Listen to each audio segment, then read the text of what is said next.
Today for Black History is going to be words from a former slave. And today it's going to be William Adams, a spiritualist, preacher, and healer on Davis Plantation in Texas. I was born 109 years ago. That's what my mama said. But we didn't keep no records like folks do today. All I know is I've been here for a long time. My mama was Julia Adams, born in Hollis, Mississippi. And my father was born in Florida. He was Black Creek Indian. It was 12 of us children. At 7, the missus came and got me and brought me into the big house and told me that I was going to work for her from now on. She was real good to me. And I lived in that big house up until she died. Master Davis was a big-time lawyer and the owner of the plantation. But all I did was work for the missus. She had a big chest full of money that she would always stuff her money in.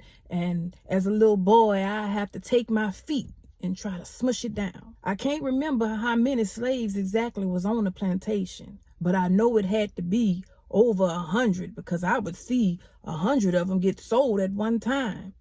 And when they sell them, they chains their feet together. The other slaves, they lived in the log cabins out back behind the big house. I was blessed because they slept on dirt floors with straw beds. And the overseers would give them an hour to burn their lamps. And one of them overseers, he was a mean one. He had a big old leather strap about this thick.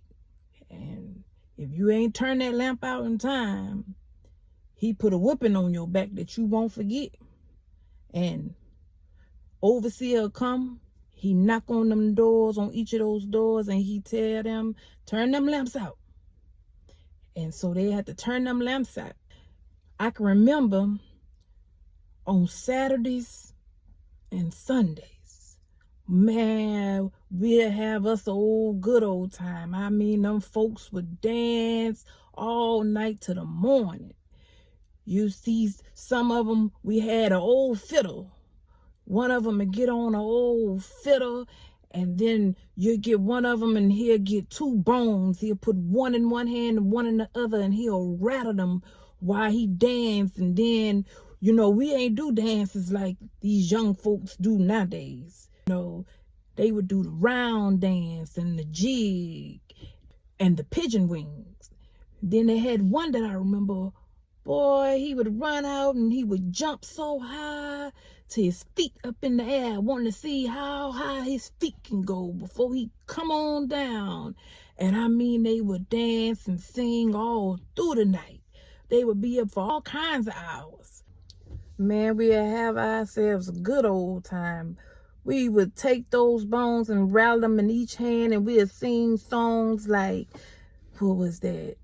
Diana had a wooden leg, and what was a handful of sugar, and Cotton Eye Joe. I remember that. I bet you don't know nothing about Cotton Eye Joe and Diana had a wooden leg, huh?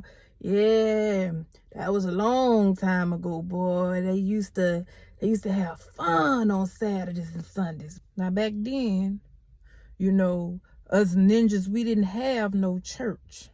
So old Pete would take a sugar kettle and he would turn it over on the ground with the top facing the ground, and he would place logs around it. That'll kill the sound so the missus and master wouldn't hear us.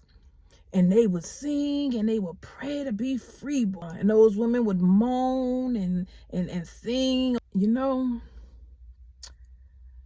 I'm thinking about when the war come. When that war came, the soldiers, they came to all the different plantations all around, and they gathered up the slaves, and I can remember a song they used to sing. it would go, Jeff Davis rode a white horse, Lincoln rode a mule. Jeff Davis is our president and Lincoln is a fool. Oh, I can remember that. I can remember it like it was yesterday. I can remember that same night, a bunch of slaves got together and decided to meet down in the hollow. It was a bunch of them. They all sat down in the hollow, and Uncle Mac, yeah, that was Uncle Mac. Uncle Mac got up, and Uncle Mac said, us slaves, what we gonna do is, let me tell you a story. Tell you a story about two old ninjas, Uncle Bob and Uncle Tom. Now, these two was mad at each other for a long time, but they decided to bury the hatchet and have dinner together. So they came together and they had dinner together, Uncle Mac said. Now, Uncle Tom, when Uncle Bob wasn't looking, put poison in Bob's food. But Tom thought that Bob wasn't looking, and then he, in turn, switched the plate around on Tom. So then Tom got the poison. And Uncle Mac said, that's what us black folk gonna do. We gonna turn the tray around and we gonna pray that the north wind. These are the words of William Adams on James Davis plantation in Texas.